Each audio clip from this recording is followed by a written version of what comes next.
Good day, good day! So ito po ang project ko ngayong araw ay portrait tapos spider sa may bandang siko ko po siya ilalagay. Bali ito po at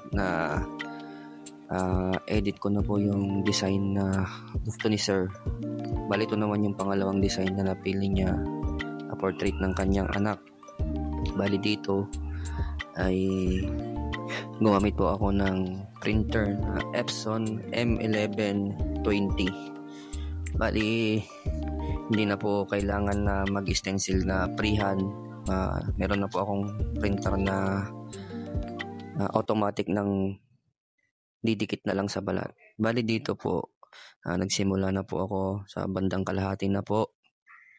Ang gamit ko pong needle dyan ay 11RS. Tapos sa shader naman ay 11 Curve Magnum. Bali dito po ay ang ginamit kong ink ay Dynamic Triple Black. Bali dito po ay nililinyan ko na po siya. Kung makikita nyo po, dinadahan-dahan ko lang po at hindi ko po masyadong binibilisan para pantay po yung pagkaka-lining ng tattoo. Mahirap kasi kapag binibilisan, minsan hindi po nagbabakat yung may part na hindi bumabakat. Yan. Bali dito nga po sa design ni sir ay napag-usapan namin. Yung first day ay gusto niya po talagang ipalagay ay itong gagamba. Tapos sa kabilang kamay niya ay rosary.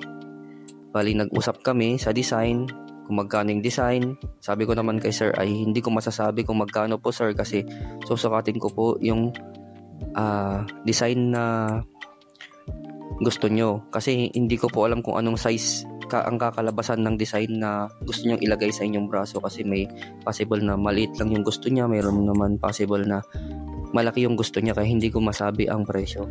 Bali nung pumunta siya dito sa shop ay doon na kami nakapag-usap at napagkasundoan namin yung size na gusto niya. Kaya ito, napakalaki naman pala yung gusto niyang size. Bali tama naman po yung size na pinili niya. Mas bagay siya sa braso niya kapag mas malaki. Bakit kasi kapag mas maliit yung design tapos ang cute. Kaya yun, nag-usap kami ni sir. Tapos nung nandito na siya sa shop, nagbago yung isip niya na ang gusto niyang mangyari ay yung portrait na lang ng kanyang anak ang ipapalit sa rosary. Bali sa susunod na session, pagbalik niya ay yung rosary naman sa kabilang braso niya ang ilalagay. Grabe talaga. Hindi ko akalain na kakayanin ni sir sa part na to. Hindi ko ma-imagine kung gaano talaga kasakit sa part na to dahil may part na manipis at may part na buto-buto talaga sa part na to. Kaya talaga kung ako yun talaga totoo, napakasakit talaga. Bali dito po natapos na po yung first session namin sa isang tattoo niya. So yan, no, napaka-solid, no? Yan, bali talagang kailangan mo ng concentration sa paglalining kapag ganyan na mga lining. Bali dito naman po ay susunod ko na po yung portrait ng kanyang anak. Bali dito po ay gumamit po ako ng 11 Curve Magnum, 7RL at saka 11RS na rin. Sa mga part lang, hindi naman halos lahat ginamit ko yung 7RS. Sa mga kailangan lang. Yan, bali dito po ay nagsisimula na po ako.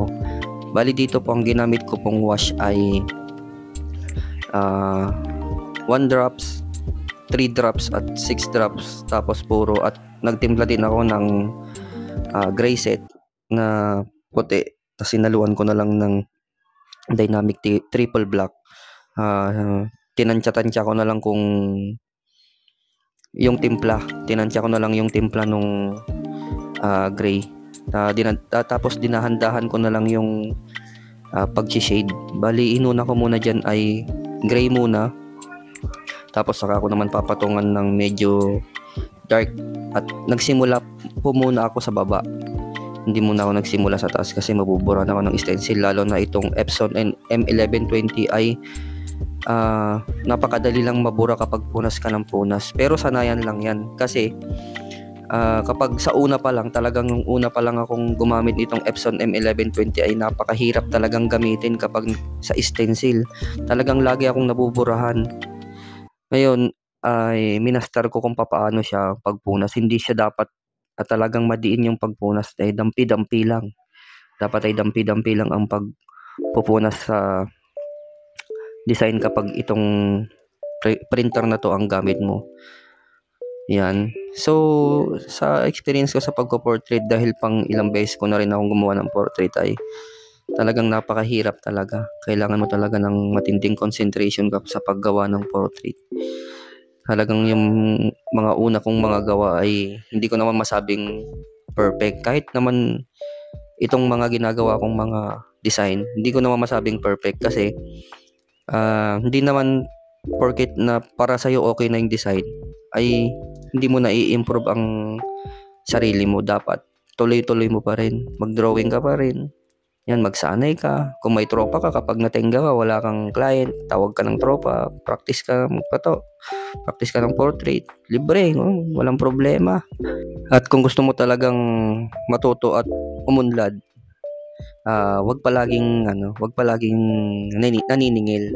Kung may time din na gusto mo talagang matuto pa ng matuto, magtawag ka naman ng tropa mo na magtato ka rin ng free. Kumbaga wag ka nang maningil para lang makapag-practice ka. Hindi naman yung talagang practice yung hindi wala kang alam. Gusto mo lang ma-improve talaga yung sarili mo.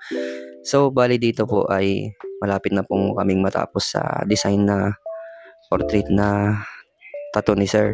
Bali dito po nilagyan ko po siya ng wrap kasi masakit na daw. Hindi na kaya ni sir kaya lalagyan ko na siya ng anesthesia. Ayan po, spray po yung gamit kong anesthesia. Kapag open po yung wound, saka lang po siya may epekto. Ang gamit ko nga po palang numbing spray ay Black Magic numbing spray. Yun, bali masakit nga po kasi ang puti. Hindi naman po basta-basta yan. Kailangan po talagang lagyan ng anesthesia. Hindi naman po lahat nagpapalagay, pero yung ito na po si client ay hindi na po niya talaga kaya. Gawa po ng dalawa po yung tinatato niya sa akin, masakit na po. Bali ito na po yung finished product ng portrait tattoo ni sir. So yun, maraming salamat po sa inyong panonood. God bless.